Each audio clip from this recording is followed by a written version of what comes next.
ননদ বাড়ির শেষ অনুষ্ঠানে শাশুড়ি মাকে কি বানিয়ে দিলাম এবং কি আয়োজন করে দিলাম, সাথে থাকছে সেই ভিডিওর সব কিছু। আসসালামু আলাইকুম, সবাই কেমন আছেন? আশা করি সবাই অনেক ভালো আছেন। তো আপনাদের মাঝে নিয়ে এলাম নতুন আর একটা ভিডিও। তো এটা হচ্ছে আমার ননদ বাড়িতে শেষ অনুষ্ঠান। ননদ বাড়ি বলতে আমার 3টা ননদ বাড়িতে আর কোনো অনুষ্ঠান নেই, একটা তো বিয়ে বাদে, কিন্তু সে বিয়ের পর্ব আস্তে আস্তে অনেক দেরি। এটা হচ্ছে সুন্নতে খাতনা, তো এটাই হচ্ছে শেষ অনুষ্ঠান। সেটা হলো আমার বড় ননদের ছেলের মুসলমানি। তো তার জন্য আমার শাশুড়ি মাকে কি বানিয়ে দিলাম সেটাই দেখুন। তো এখানে প্রথমে আমরা খই ভেজে নিচ্ছি, মুড়িটা আগেই ভেজে নিয়েছিলাম, তো আজকে খইটা ভেজে নিচ্ছি।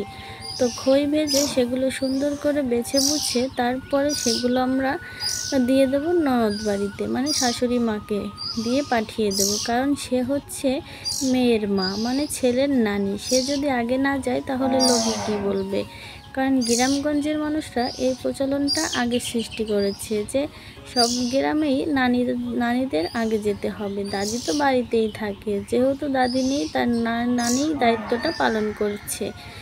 তো আমার ভিডিও যদি তোমাদের ভালো লাগে অবশ্যই লাইক কমেন্ট শেয়ার করবে। আর যারা এখনও শেয়ার করনি অবশ্যই শেয়ার করে দেবে। যারা এখনও সাবস্ক্রাইব করনি অবশ্যই সাবস্ক্রাইব করে দেবে।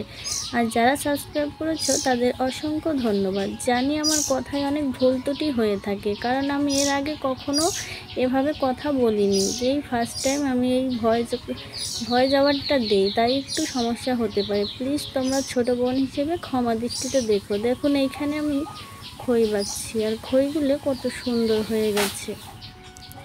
আর একটা কথা না বললেই নয়, এখানে কিন্তু শুধু আমার শাশুড়ি মা একা যাবে না, সঙ্গে আমরাও যাব। এর কারণেই আর কি আমরা সাথে সাথে সব কাজগুলো শেষ করে তাড়াহুড়ো করে গুছিয়ে নিচ্ছি, কারণ এরপরে আর সময় পাওয়া যাবে না। আর আমার ভিডিওতে অবশ্যই তোমরা আশেপাশে অনেক রকমের শব্দ শুনতে পাবে, প্লিজ বিরক্ত না হয়ে দেখো, কারণ এটা আমাদের গ্রাম অঞ্চল, সবসময় না নিরিবিলি পরিবেশ পাওয়া যায় না। আর যেহেতু আমি একটা সংসারের কাজ করি, কিংবা আমার একটা পরিবার আছে, শ্বশুর শাশুড়ি আছে, আমি না অত নিরিবিলিতে কাজ করতে পারি না, ভয়েস ওভারটাও দিতে পারি না। আর হচ্ছে কি, আমার ভিডিও এডিটিং করাটা অনেক কষ্ট হয়ে যায়। ভিডিও যাই টুকিটাকি করি, এডিটিংটাই করতে সমস্যা হয়। তো আজকের মতন সবাই ভালো থাকবেন।